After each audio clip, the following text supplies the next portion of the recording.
আমাদেরকে জানতে হবে যে আমাদের নবী সাল্লাল্লাহু আলাইহি ওয়াসাল্লাম মেরাজে গিয়ে কি দেখেছেন। তিনি মেরাজে গিয়ে যে বিষয়গুলো দেখেছেন এর ভিতরে একটা বিষয় হলো তিনি জিবরিলকে দেখেছেন। জিবরিল ফেরেশতাকে তিনি তার আপন যে সুরত, তার আসল যে রূপ, সেই রূপে তিনি দেখেছেন।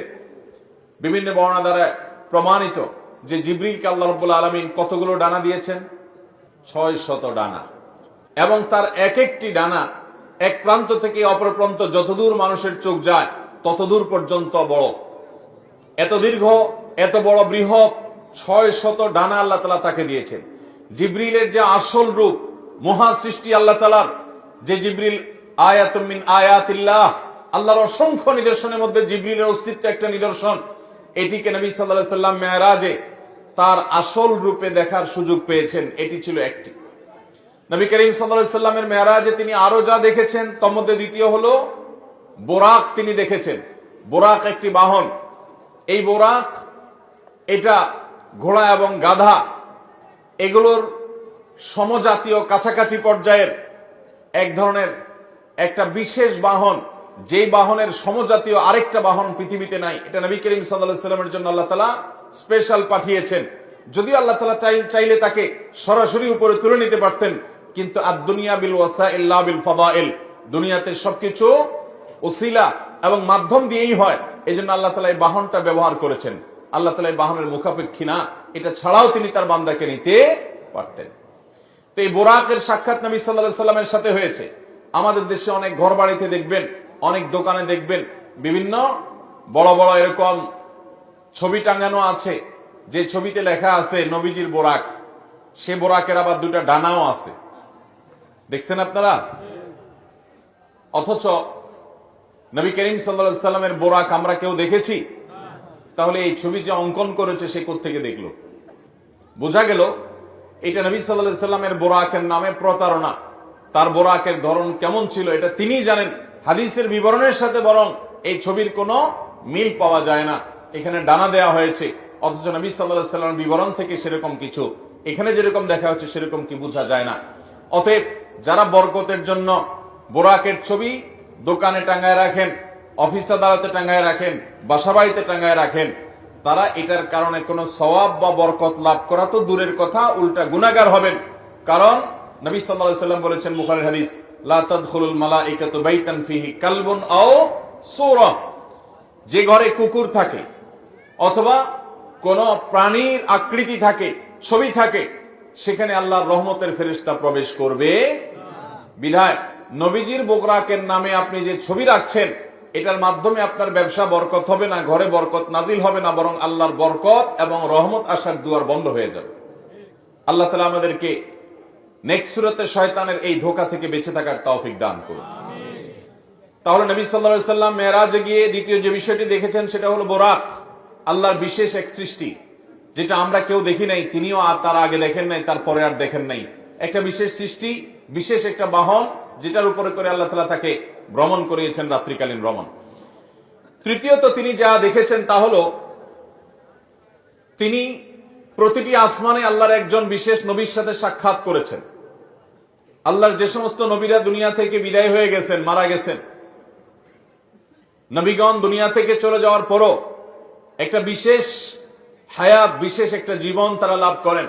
আল্লাহ রাব্বুল আলামিন তাদেরকে অদৃশ্যের জগতে সে অলৌকিক ভাবে এক এক আসমানে আল্লাহ তাআলা এক একজন নবীর সাথে, নবী করিম সাল্লাল্লাহু আলাইহি ওয়াসাল্লাম আমাদের রাসূলের সাক্ষাৎ ঘটিয়েছেন।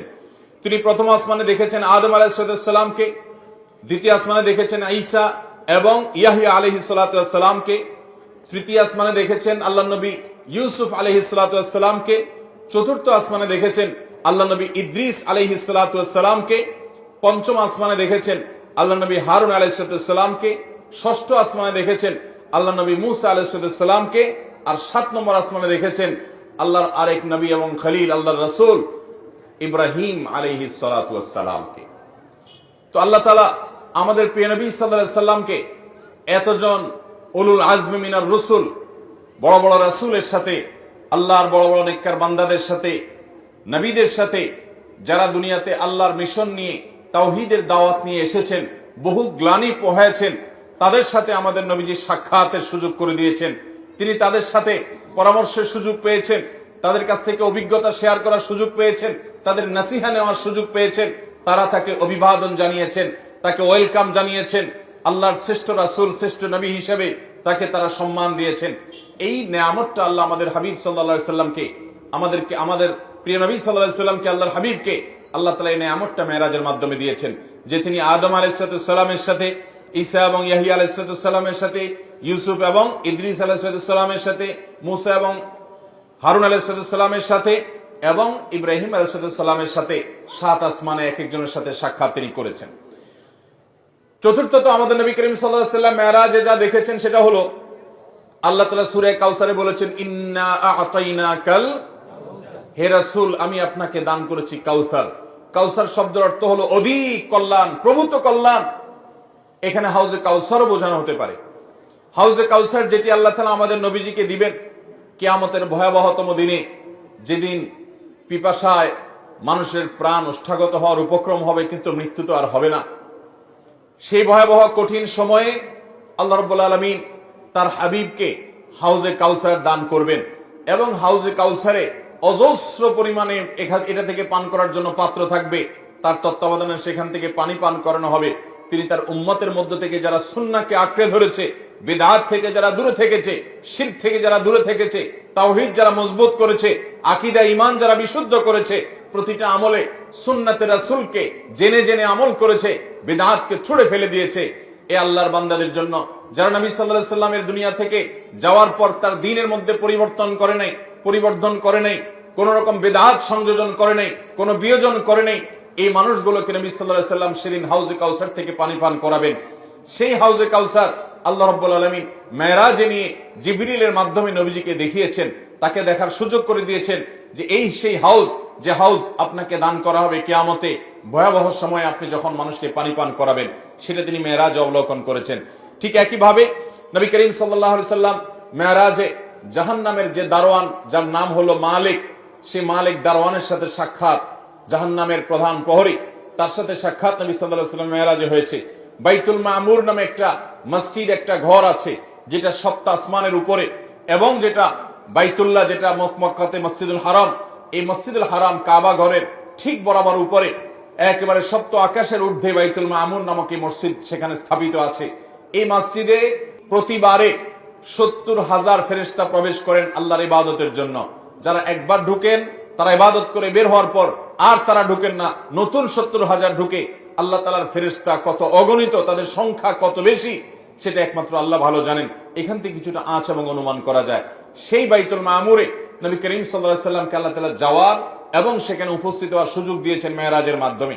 ঠিক একই ভাবে নবী করিম সাল্লাল্লাহু আলাইহি সাল্লামকে আল্লাহ তাআলা সিদরাতুল মুনতাহা, সেখানে আল্লাহ তাআলা যাওয়ার সুযোগ দিয়েছেন এবং জান্নাত দেখার সুযোগ দিয়েছেন, জাহান্নাম দেখার সুযোগ দিয়েছেন। জাহান্নামের কিছু চিত্র, জাহান্নামের কিছু মক বা ডামি দৃশ্য নবী সাল্লাল্লাহু আলাইহি সাল্লামকে আল্লাহ দেখিয়েছেন।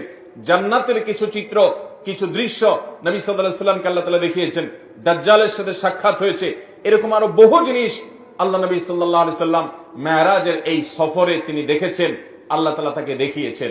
নবী আলাইহিস সালাম এই সমস্ত আল্লাহর কুদরত, আল্লাহর সমস্ত আয়াত দেখার পর দুনিয়াতে তার সেই আমাল হুজুন, তার যে পেরেশানির বছরের যে পেরেশানি, তার স্ত্রী হারা যে বেদনা, তার সহায় হারা চাচা হারা যে বেদনা, তায়েফের মানুষের কষ্ট দেওয়ার যে বেদনা, মক্কার মানুষের কাছ থেকে নিগৃহীত হওয়ার যে বেদনা, এই সকল বেদনা লাঘব হয়ে নতুন করে আর আল্লাহর তরফ থেকে ঈমানের চার্জ নিয়ে তিনি আবার পূর্ণদমে দুনিয়াতে এসে আবার দাওয়াতি কাজ চালু করতে পেরেছেন, আরম্ভ করতে পেরেছেন।